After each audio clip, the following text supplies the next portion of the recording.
Now, the campaign challenge is very tough, but I must say that under difficult conditions, we are motivated by the agenda and the issues and the program we are selling. There is no doubt that we are going to make it, and if you are seeing people have enjoyed the violence, people have enjoyed the intimidation, and the youth are prepared. This is going to be the battle of all battles.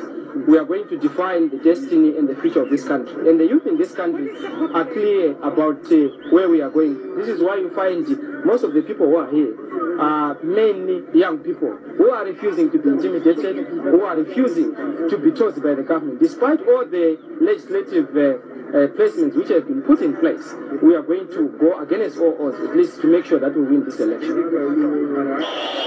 As far as we are concerned as the MDC, we think that this is a clear state of emergency which has been declared on the people.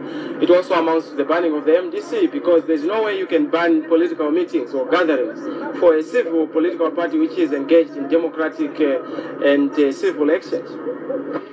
It's completely out of touch with the reality. He's talking about Blair, yet we have no Blair in this country. The election is between the MDC and ZANU-PF. But to show that he's completely out of touch, is not in sync with the reality on the ground, he continues to talk about Blair, and for that reason he's going to be punished, and punished thoroughly by the people of Zimbabwe. We are now shadow chasing, and we are now having all these shadow shots, instead of us focusing on the principal thing, that is to make sure that we will have a new constitution, a new Zimbabwe in this country. An attempt to recount the vote that was cast on the 29th of March, on the simple reason that it's not legal, on the simple reason that ZANU-PF and ZEC have already stuffed the ballot boxes. In fact, they've tampered with the ballot boxes for the past 12 days. They have not released the results. So we are not going to be that foolish to just walk into a trap. It's a serious trap. They would want to reverse the people's vote. They would want to discount the people's vote and the people's verdict. And that is why we are not going to allow and accept this situation whereby they are talking about a recount. In fact, we have already challenged them at court, and we have already won an interim order to say that there's going to be no recount until the matter is heard on Tuesday. And we are hoping to defend our case, to say no recount has to be allowed, because already ZANU-PF have manipulated the outcome, and with things that are not legal.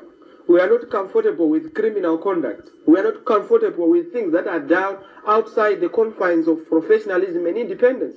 ZEC is not independently acting. They are reading from the ZANU-PF manual of rigging.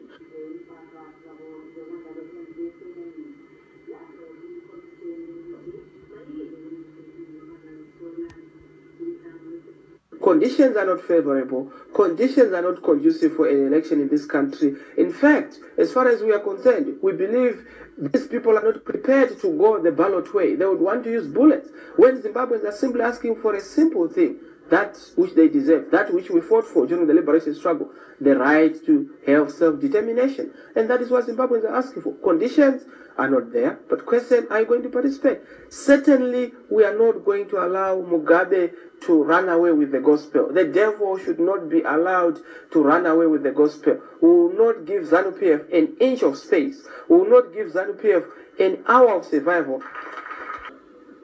He had been due to attend an ACP parliamentarians meeting in Brussels and was at the entrance to the main departure door at Harare Airport when the attack occurred in broad daylight.